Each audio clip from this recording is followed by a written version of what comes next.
નમસ્કાર દોસ્તો, સાબરકાંઠા જિલ્લાના વિજયનગર તાલુકાના ઇટાવડી ગામના સોમનાથ ફળિયામાં લિંબાત મંજીભાઈ સુકાજી 24 મેના રોજ રાત્રિના 12 વાગ્યાની આસપાસમાં શોર્ટ સર્કિટના કારણે ઘરમાં આગ લાગી અને ઘર બળીને ખાખ થઈ ગયું.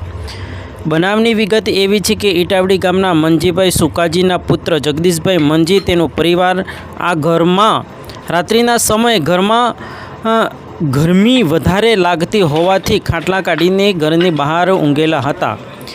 ત્યારે રાત્રે અચાનક ઘર સળગતું તેમણે જોયું. રાત્રે બૂમાબૂમ કરતાં આસપાસના બધા માણસો આવી ગયા હતા. આગને કાબૂ કરવા પ્રયત્ન તેમણે કર્યો, છતાં 75% તેમનું ઘરનું સામાન બળીને ખાખ થઈ ગયું હતું. જગદીશભાઈની પુત્રીઓ અને છોકરાઓ ભણે છે. તેમના ઓરિજિનલ ડોક્યુમેન્ટ તમામ બળીને ખાખ થઈ ગયા છે. આગળના અભ્યાસ માટે તેમને મુશ્કેલી પડે તેમ જણાવ્યું હતું. ધન્યવાદ. કયા ધોરણમાં ભણે છે? 10માં. લિંબાત પ્રેરણાબેન જગદીશભાઈ. શેમાં ભણે છે ભાઈ? Nursing GNM second year. Limbat જયમિનીબેન જગદીશભાઈ. હું પોસ્ટ બેઝિક કરું છું. મારા બધા ચોપડા બળી ગયા. મારા પપ્પા ખેતી કામ કરે છે, તો કરીને પૂરું કરે અમારે. વાત મુન્નીબેન જગદીશભાઈ. તો કઈ રીતના થયું આ બધું?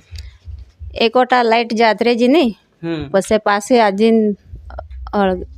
શોર્ટ સર્કિટ હળગી ગયું. બરોબર. હું બળી ગયું છે આ ઘરમાં? આ બધું બળી ગયું છે.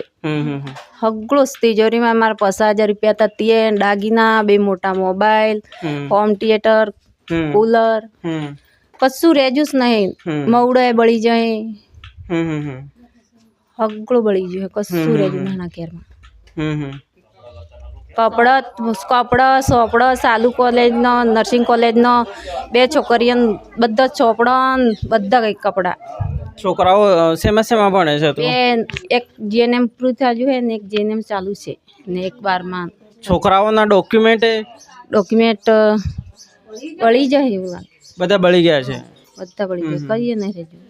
તમે જોઈ શકો છો કે આ બેને બતાવ્યું કે એનું કારણ જીબીના કે લાઇટ આગા પાછી થવાથી એકદમ ધડાકા થયા હોય એવું કંઈક રાત્રે કહેવાય છે, અને એના કારણે આ ઘરમાં આગ લાગી ગઈ. આ તમે દ્રશ્ય જુઓ છો કે કશું જ બાકી રહ્યું નથી.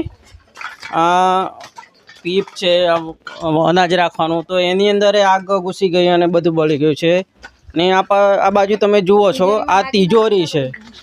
આ છોકરાઓના ડોક્યુમેન્ટ હતા, ઘરવખરી તમામ સામાન, કપડાં ને એ પણ લગભગ નાશ પામ્યું છે.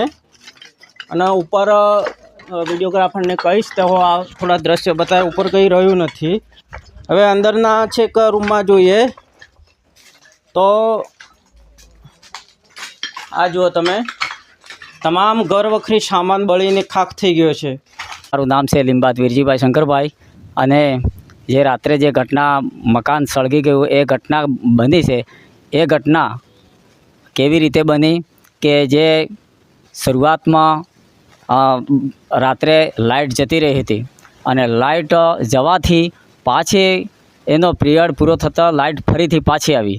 પાછી આવતાં એ શોર્ટ સર્કિટ થયો અને શોર્ટ સર્કિટ થવાથી પછી અંદર ભડાકો થયો અને એના પછી એ મકાન અંદરથી પેલો પંખો હતો અને એ પંખાથી અગ્નિ પેદા થઈ અને એ પછી ત્યાંથી અગ્નિ ઉપર આવી. અને ઉપર આવતાં એમના ભાઈ જે દિનેશભાઈ, આ જે મકાન બળી ગયું છે એ મકાન લિંબાત મંજીભાઈ સુકાજીના નામે છે. અને લિંબાત મંજીભાઈ સુકાજીના પુત્ર જગદીશભાઈ એ મકાનમાં રહે છે અને એમના પરિવાર સાથે રહે છે. સાથે આ મકાન બળતાની સાથે એમના પાછળના ભાગમાં લિંબાત દિનેશભાઈ મંજીનું મકાન છે. અને એ મકાન એ અગ્નિ ઉપર આવવાથી એમને તરત જ ખબર પડી અને બૂમાબૂમ કરી અને એમના ભાઈને બોલાવવા માટે આગ લાગી એમ બૂમાબૂમ કરતાં એમને ખબર પડી. ત્યારે બધા લોકોએ પછી ત્યાં દોડધામ થઈ અને હોલાવવાનો પ્રયત્ન કર્યો, પણ અગ્નિ હોલાઈ નહીં. પછી આજુબાજુના વિસ્તારના જે લોકો હતા એ લોકોને બધાને બૂમાબૂમ કરી અને બધા લોકો ભેગા થયા. લગભગ 50 થી 100 માણસો ભેગા થઈ ગયા અને ભેગા થઈ અને આ અગ્નિ ઓલવવાનો પ્રયત્ન કર્યો. સાથે એમાં ઘરવખરીનું માલ સામાન છે અને જે ઘર સળગી ગયું કઈ રીતના તમને નજર જોયું? હા જોયું બહાર શું નામ આ ભાઈનું ઘર સળગી ગયું એ નામ શું? જગદીશ મંજી જગદીશ મંજી લીંબાદ. નિંબાત. હા હા હા. તો તમારે દીખતી નજરમાં આ ઘર સળગી ગયું. હા દીકરી હા, જો આપ જોઈ શકો છો એક વડીલ એક આગેવાન એમના પરિવારની અંદર એમના કુટુંબની અંદર એમને કેટલી લાગણી છે, કેટલો પ્રેમ છે, એમના આંખોમાંથી આંસુ છે. તો એમને તમે એક દર્દ સમજો આ સમાજના ગરીબ કુટુંબના ગરીબ પરિવારના એમની સાથે વાત કરીએ એના પહેલાં તો એમને આંખોમાંથી આંસુ. એટલે આ એક ગરીબ કુટુંબની અંદર ગરીબ પરિવાર આદિવાસી સમાજની અંદર આવા વડીલો પહેલાં સંવેદનશીલ વ્યક્તિઓ પડેલા છે, જેથી કરીને સમાજની સેવા આપી છે, સમાજને દુઃખને સમજ્યું છે. આજે આવા પરિવારને હવે એક બાજુ ચોમાસાના દિવસે આ પરિવાર જાય તો ક્યાં જાય? થોડીક શાંતિ રાખો અને થોડાક જવાબો આપો એવો હું રજૂ, કારણ કે તમે રિટાયર થયેલા છો અને આ પરિવારને સહાય મળે. તાલુકા કક્ષાએ રજૂઆત કરીએ આપણે, તલાટીને તો જો કે સર્વે કરવા આવી ગયા એવી મેસેજ અમને મળ્યા છે અને આગળ કદાચ જીબીની અંદર આ શોર્ટ સર્કિટ થયું એવી પણ વાત અમને મીડિયા તરફથી વાતો તરફથી મળી છે. તો એમને થોડુંક પ્રાધાન્ય આપો એવું અમે કહીએ છીએ. તો આ રાતે સળગી ગયું તો એમાં આખું ગામ ભેગું થઈ ગયું હતું અહીંયા? આખું ગામ ભેગું થઈ ગયું હતું અને મેં જોયું હતું. એટલે એમને સહાય મળે એવી વિનંતી. આ વડીલ છે ઇટાવડી ગામના, સાબરકાંઠા જિલ્લાના વિજયનગર તાલુકાના ઇટાવડી ગામના છે બળદેવભાઈ સુકાજી લીંબાદ. એમ જ નામ છે ને તમારું? બળદેવભાઈ સુકાજી લીંબાદ.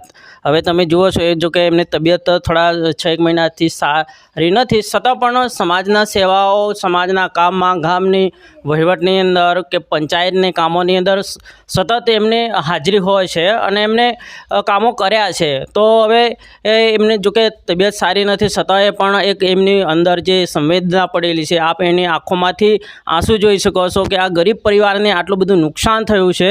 હું આજે એમને ઘરે એકદમ 1 મીટર નજીક જ ઘર છે, અહીંથી નજર કરીએ તો પેલા ભાઈનું ઘર બળી ગયું એ દેખાય છે. તો એમને નજર જોયું છે અને એમને એ વાત કરી પણ નથી શકતા એમ. એટલે આપ સમજી શકો છો કે કોઈ બી દાતા હોય તોય પણ આ પરિવારને કદાચ મદદ કરી, કારણ કે આદિવાસી સમાજની અંદર એવું નથી કે કંઈ બધા એમ કે નીચલી કક્ષાએ ઉપર ટોપ લેવલના કરોડપતિઓ ઘણા છે.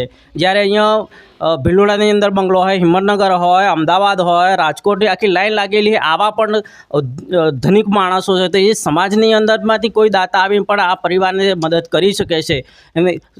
એટલે કાકાને પૂછીએ કે શું આપણો સમાજ કંઈ આમ હાવ પેલો નથી, એમ ગરીબી નીચે નથી, એ બાબતે આપણે શું કહેવું છે? ઘણા બધા નોકરીયાત IAS અધિકારીઓ છે ને આપણા સમાજમાં. હા ઘણા બધા કલેક્ટરો છે, મામલતદારો છે, નાની ઘણા બધા છે. કારણ કે તમે એક રિટાયર થઈને આજે આવ્યા છો.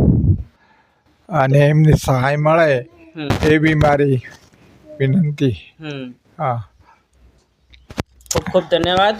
આપને તબિયત સારી નથી અને વધારે સવાલો પૂછવા પણ અમારે સારું ના લગાય, એટલે આપને આટલી ઇન્ટરવ્યૂ આપ્યો અને આપની તબિયત સારી રહે, સુખી રહો એવી કુદરતી પ્રકૃતિને પ્રાર્થના કરી છે. ધન્યવાદ.